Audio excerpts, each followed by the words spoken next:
Hi history lovers, and welcome back to the channel where I bring you new videos every week on all aspects of the past. I'd like you to take a look at these two very famous Tudor paintings and ask yourself, do you think that they're the same person? The one on the left is an undisputed portrait of Henry VIII's fourth wife Anne of Cleves by Hans Holbein the Younger. The one on the right has no official identification, but is most often thought to be a miniature of Henry's fifth Queen, Katherine Howard, also by Holbein. Indeed, in a video I already have on Katherine's portraiture, I concluded that of all the images thought to be her, this one is the most likely to really be Henry's youngest and most tragic consort. In recent years, though, a theory has been floated that in fact both pictures show Anne. So which Tudor queen is it, and why do we think it's a Tudor queen at all? Could we be wrong even in that assumption? In today's Six Wives documentary from History Calling, I'm going to take you through the provenance of the portrait on the right, explain why it's believed to be one of Henry's wives, why Katherine is the most popular identification, why some now wonder if it might be Anne, and how far the available evidence supports or disputes each claim.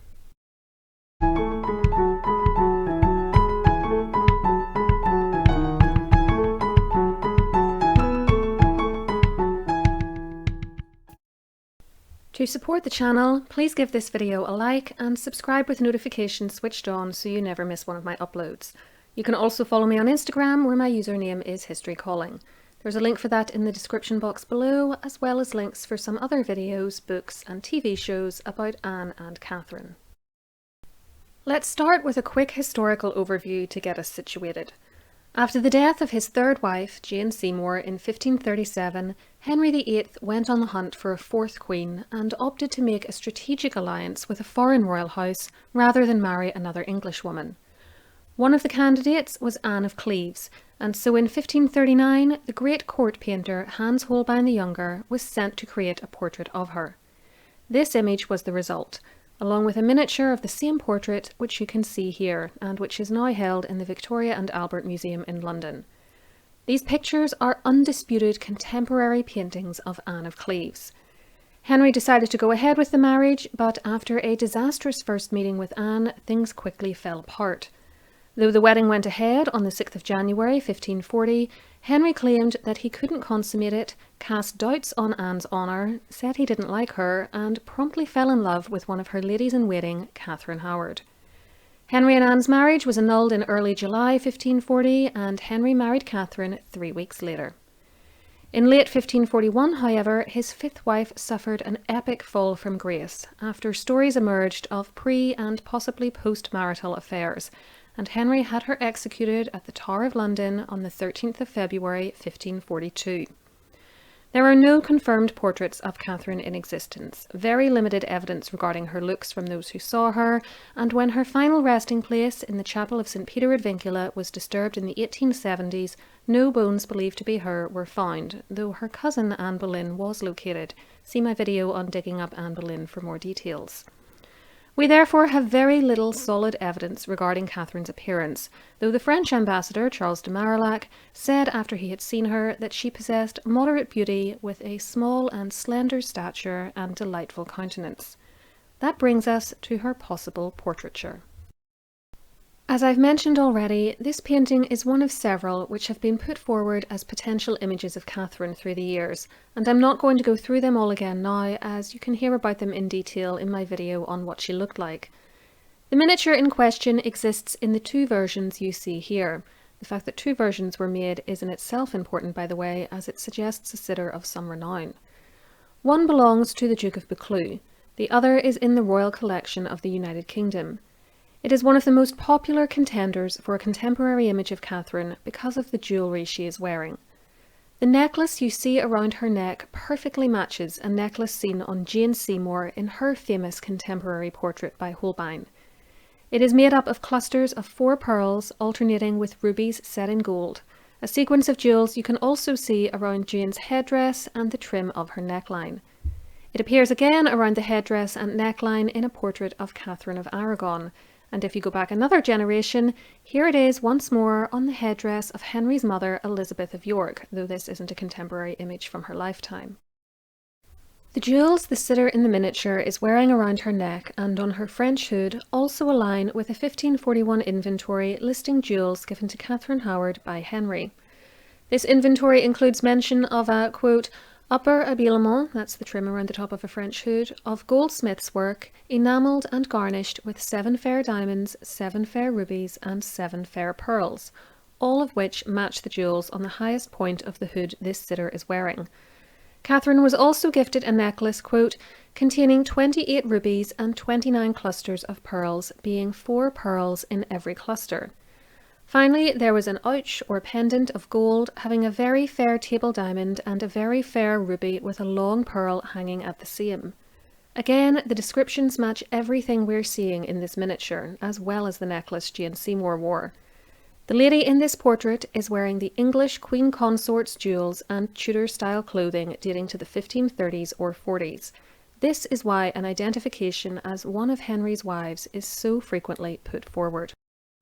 The main problem with the identification of this woman as Catherine Howard is the provenance of these two miniatures, and in particular how many years had passed between Catherine's death and the earliest known identification of these images as her. The Buccleuch version is first mentioned in the collection of this man, Thomas Howard, 2nd Earl of Arundel, who lived between 1585 and 1646, and who, as their shared surname suggests, was part of the same Howard family as Catherine. This gives it some credibility as an image known within the family to be Catherine, but there was never any official identification attached to it confirming this, and we don't know where it was before Arundel had it. What's more, when the image was engraved in 1646 by Wenceslaus Hollar, it still wasn't identified as Catherine, but nor was it called anyone else, as you can see by the inscriptions at the top of the picture. It merely says that it's a Holbein from the Arundel collection, gives the year the engraving was made, and confirms it was made by Hollar. Flash forward about a century though, and the Buccleuch miniature was by then in the possession of a man named Jonathan Richardson, and was being used to create this engraving by Jacobus Houbraken in around 1735 to 40. We know this because of the information given right down at the bottom of the engraving, which I can blow up for you for a moment so you can read it more easily, and because this engraving appeared in a 1743 publication called The Heads of Illustrious Persons of Great Britain. What's more, by this point, as you can see by the caption around the edge of the portrait, it was identified as Catherine. But of course, nearly 200 years had now passed since her death, and we don't know the source of Houbraken's information. The best we can hope for is that family lore had reported that it was Catherine, and this information had been passed down the generations without ever being recorded in any manner that has survived to us, though that doesn't explain why Hollar didn't specify who he was engraving in 1646. As for the Royal Collection version, the earliest known mention of it seems to be in 1660 to 61, when an inventory notes the presence of a small piece inclining of a woman after the dress of Henry VIII's wife by Peter Oliver. Frustratingly, this description is too vague to be certain it's talking about this painting, and while it connects it to one of Henry's wives, it doesn't specify which one, or even if it's just saying that her clothing resembled that known to have been worn by one of his queens.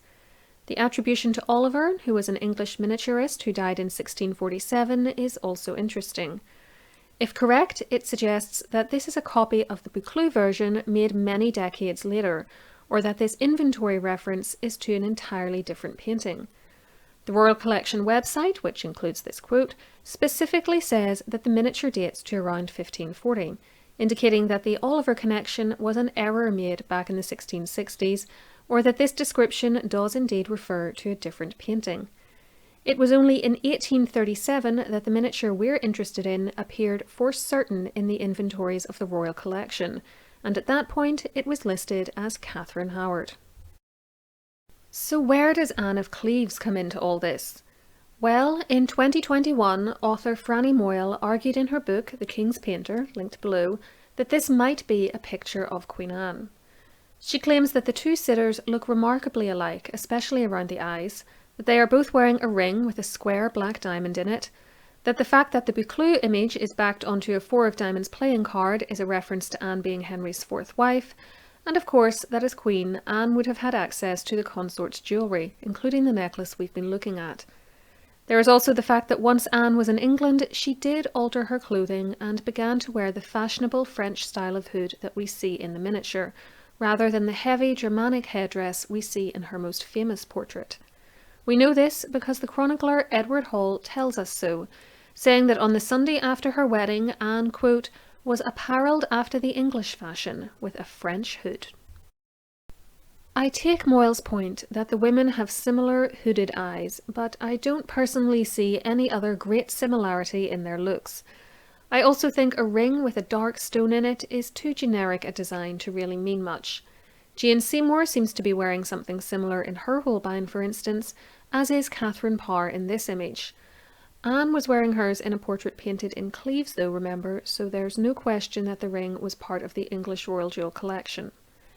Katherine Howard was noted by Charles de Marillac as wearing French clothes too during her time as queen, and as the inventory cited proves, she owned a hood exactly like this one.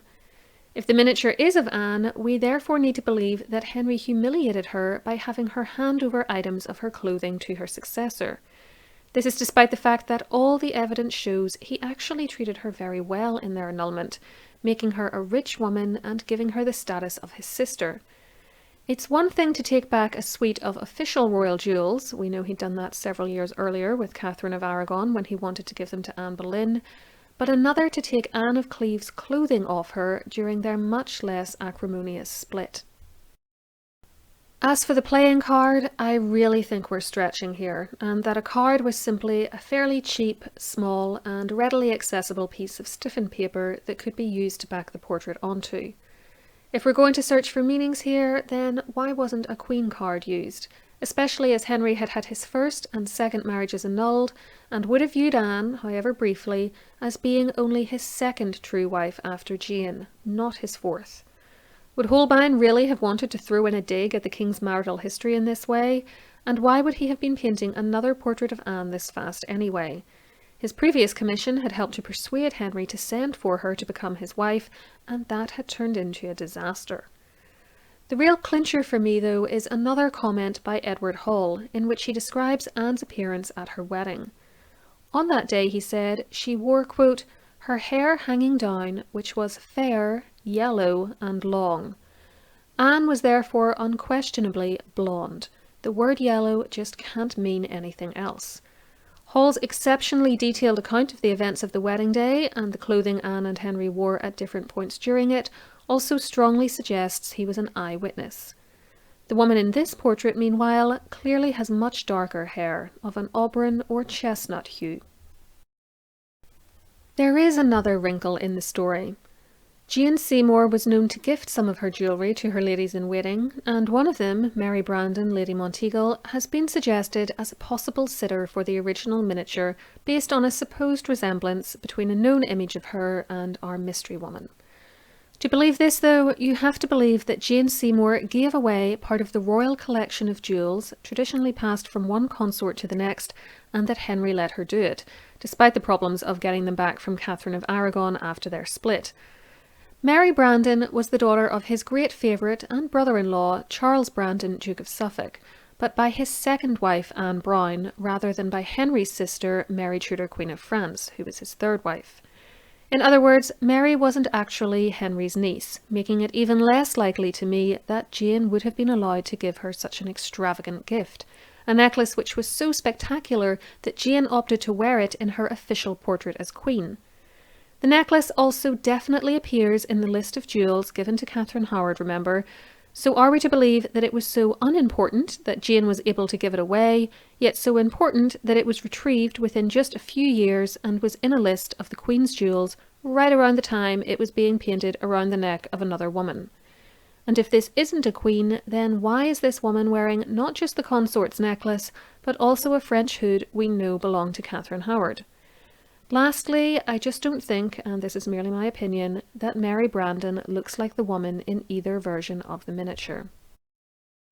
In a similar vein to the Mary Brandon identification, in 1998 Susan James argued that the sitter was Henry's actual niece, Lady Margaret Douglas, daughter of his sister Princess Margaret, Queen of Scotland.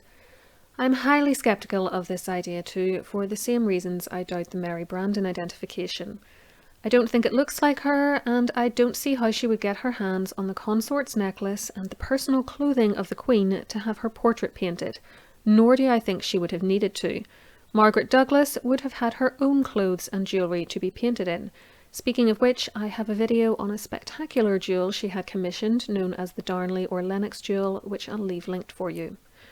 What's more, we don't even see Henry VIII's daughters, Mary and Elizabeth, wearing the consort's jewellery in portraits done during their father's lifetime, though they had some similar items, as you can see from their pendants here. So are we really to believe that these precious items were being handed out to other women in the family or wider court, so that they could dress like a queen and potentially outshine the actual consort and her stepdaughters?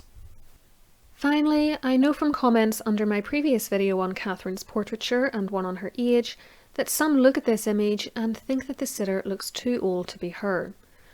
To that I would say first that ages are notoriously hard to judge from portraits.